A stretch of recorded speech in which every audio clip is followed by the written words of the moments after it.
Hey everyone, so today I'm going to be doing a review of the NYC Smooth Skin foundation.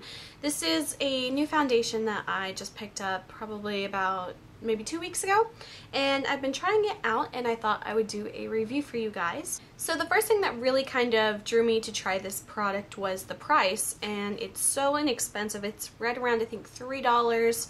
I got it from I think Walmart, and to find a foundation these days at the drugstore for $3 is really rare, and I really wanted to try out all the new foundations because I've just stuck to the same things for pretty much years, and I still love the Revlon Color Stay, but I just want to kind of branch out and explore new things and see if there's anything I like more, and I decided to try the NYC one. So the color that I got is number 678 Barely Beige, and I probably ideally would have gone one shade down. This one is just, in the bottle it looks to be just the tiniest bit darker than my skin tone, but they were out of that one, and I think this is the third darkest one.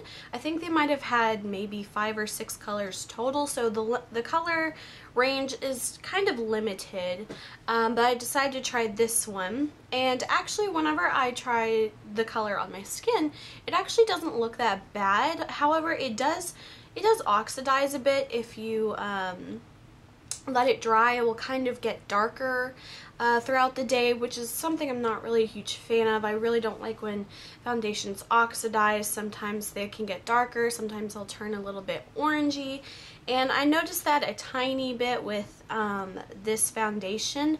Possibly if I got the color, the lighter color above this, maybe that would kind of solve some of that, because it would kind of, I guess, kind of even out if I get one a little bit lighter. But I think overall this color that I got, the Barely Beige color, I think it does a pretty good job at matching my skin, and I feel like it's not a super huge, noticeably different color. But the consistency of this foundation is almost borderline between a cream and almost borderline mousse, and the only thing that kind of bothers me about that is not the consistency itself. I actually really do like the consistency of the foundation.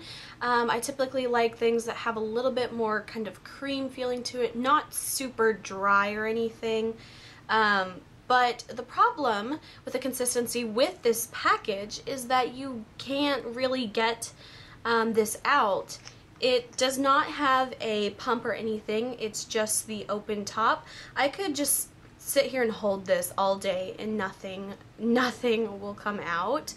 That is the kind of consistency it has. Even tapping it, shaking it, it's not moving, and it's not like it's dried up or hard or anything. It's just, it has a very cream base kind of consistency, and I just don't know why they would put it in a glass bottle with you know, like a pour top, because you really can't get it out unless you dig something in there. So honestly, the only way I would really be able to get any product out of that is if I were to like stick something like this into the bottle and like kind of scooping some out. I feel like you shouldn't have to work that hard to get, you know, your foundation out.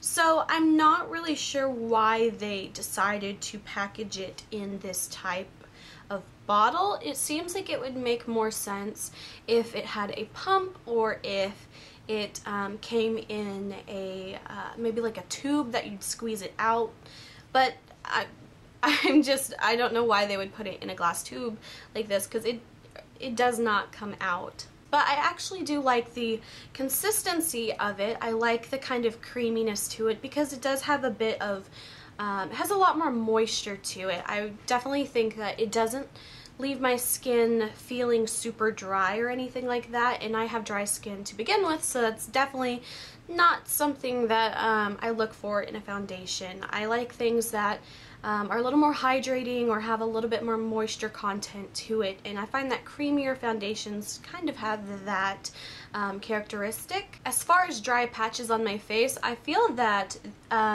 some foundations will really cling to the dry patches and kind of highlight them in a bit. It'll just make them look more noticeable.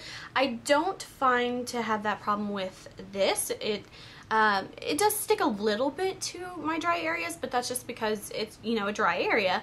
But it doesn't like call attention to it, and that was one issue that I had with the Magic Nude liquid powder foundation. It really emphasized my dry patches, and a lot of my skin is dry. I use moisturizers and oils and all that before foundation, so that was just a problem that I really didn't want to have to deal with. So with the coverage with this foundation, again, comparing it to the Revlon Color Stay, that one has a very almost like medium to full coverage foundation. You can build that one up, you can sheer it down.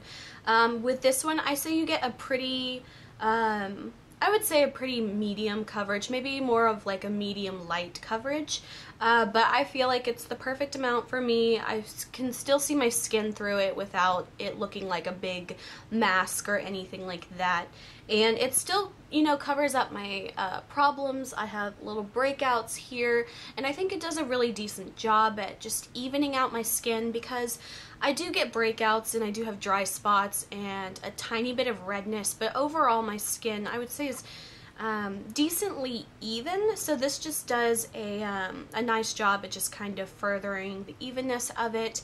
Like I said, the only problem is the bottle, really. It's just the packaging. I feel like this would be a great product if it was just packaged differently. So for me, how the foundation wears, it wears pretty well on me. I say it lasts pretty strongly for about maybe about 5 hours, and then after that it kind of starts breaking down a little bit. But then again, I have dry skin, so I don't have as much oil that will break down the foundation. So how long it lasts for me might be completely different for someone who has super oily skin. So for me, it's about that 5 hours that's still looking decent, and then about after that it starts to kind of look not so fresh. For $3, I think is super rare, and I think that this is actually a really decent foundation if it was just packaged different. I mean, it looks like a really nice bottle, and it's not so much that you have to work hard to get the product to come out, but you have to do more work than you should. I think that having to find something to dig down in there and to scoop it out, and I just think that's more work than you should have to do. Not that it's a whole lot of work, it's just more than you should have to. So that is it for my review of the NYC Smooth Skin Liquid Foundation. If you guys enjoyed this video, please like and subscribe. You can follow me on Instagram, links below, and until my next video, I will talk to you guys later. Bye.